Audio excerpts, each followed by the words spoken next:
Okay, Chris, your box arrived, so we're going to get you unpacked here and get that.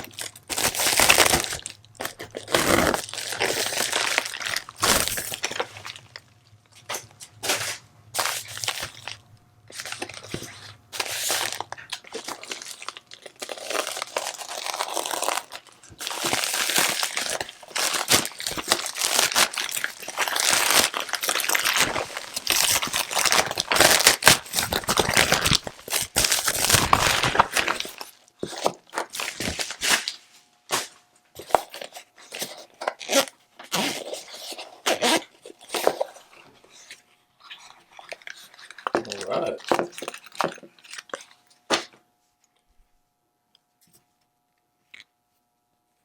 Very nice, Willard. Let's take a close look. Okay, so well, that's a nice looking watch. That's lovely.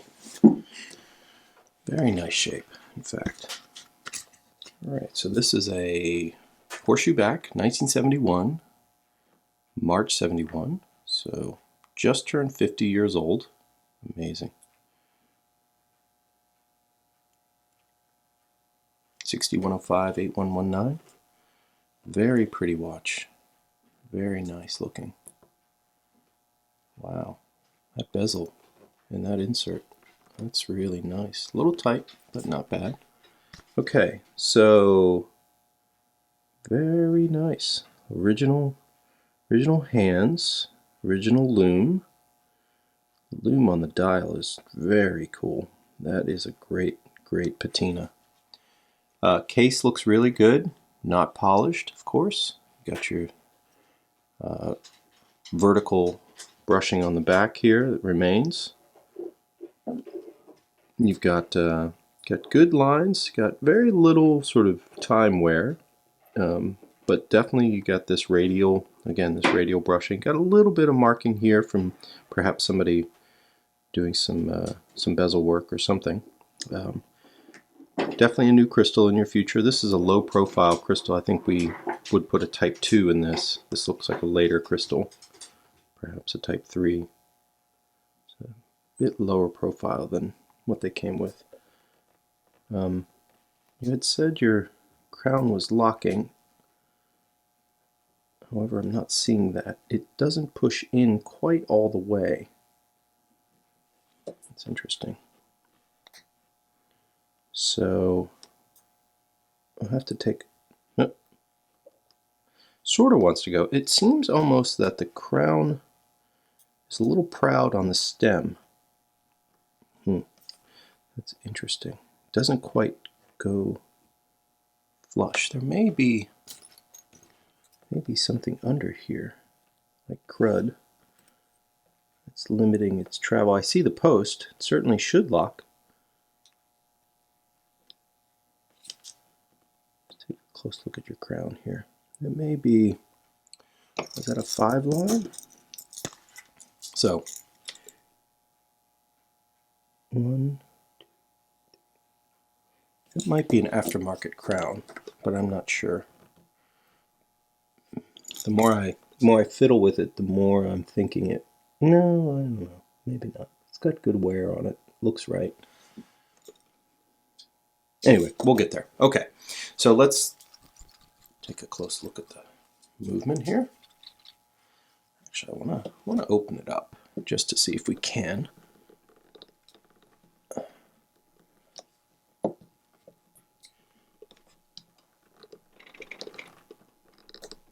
Nope, can't do it.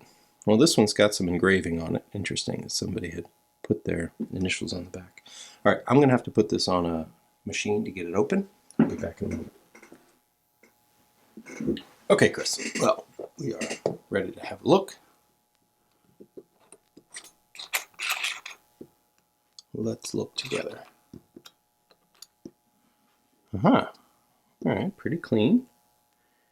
Interestingly, no service marks.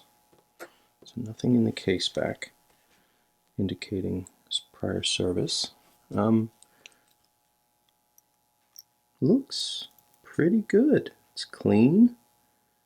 A little bit, I see some slight deflection in your,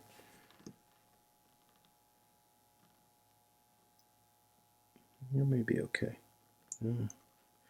Somebody's been in here messing with the hairspring. So what I see immediately is this post right, let me see if you can see that a little more closely. So right here, that stud, that should be completely, essentially flat against this. If it's factory settings, they're basically not raised. Yours is raised up. I don't know if you can see that edge right there, but that indicates prior fiddling. Yeah, and your hairspring is a little high on this. There's a pinch point here that sort of determines how you can time the watch. That's always disconcerting. I don't like to see hairsprings messed with, because hairsprings are hard.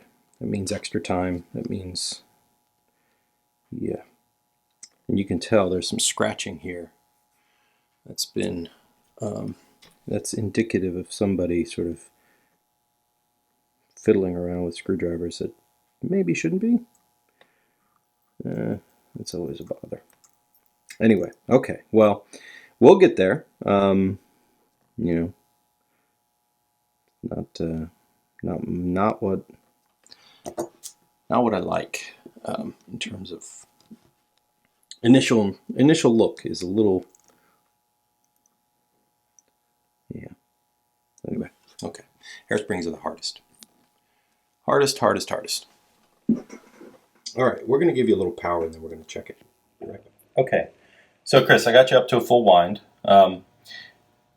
Yeah, I mean the numbers are really low. They again, I don't want to harp too much on what a hairspring will do, but this wobbliness that comes from hairspring out of flat. Essentially, it's supposed to be completely flat.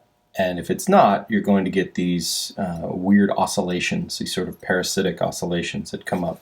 And it alters your rate, it won't change the beat error very much, that you can dial out, but it'll really change the amplitude and the rate in a weird way because it'll start to shimmy. In a sense, the out of flatness will introduce a secondary oscillation that leads to odd behavior. So we're going to have to take care of that. That's something we're going to have to address. Yeah. Okay. Well, a beautiful watch. However, we're going to have some work to do. But we'll get there. That will be what we do. So I'll send you this. You know, I'm optimistic. I'm a little concerned about your stem and your crown, simply because they should lock. They're in a situation. I'm not convinced that is not an aftermarket piece. Usually, let me see if I can show you this. The originals have 7 lines, from what I know. This one has 5.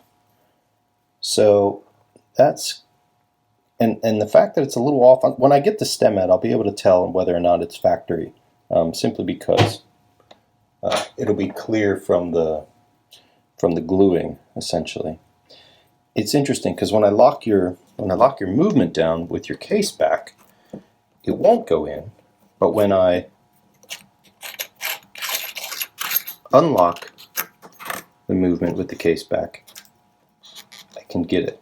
Now that means that the movement has shifted because I'm pushing, and then it locks. You know what? We're going to take it out. We're just going to go ahead and take that stem out, see what it looks like.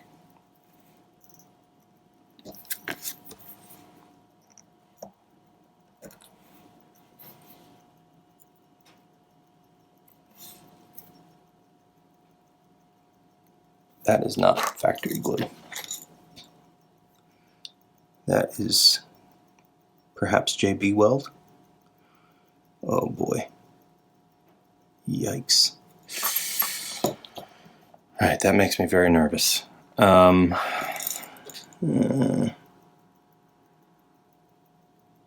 Yeah, that is concerning. Okay, couple red flags here. If that's JB Weld, if that's something that's as industrial as JB Weld, it may mean that we're going to have an issue getting your stem out of your crown.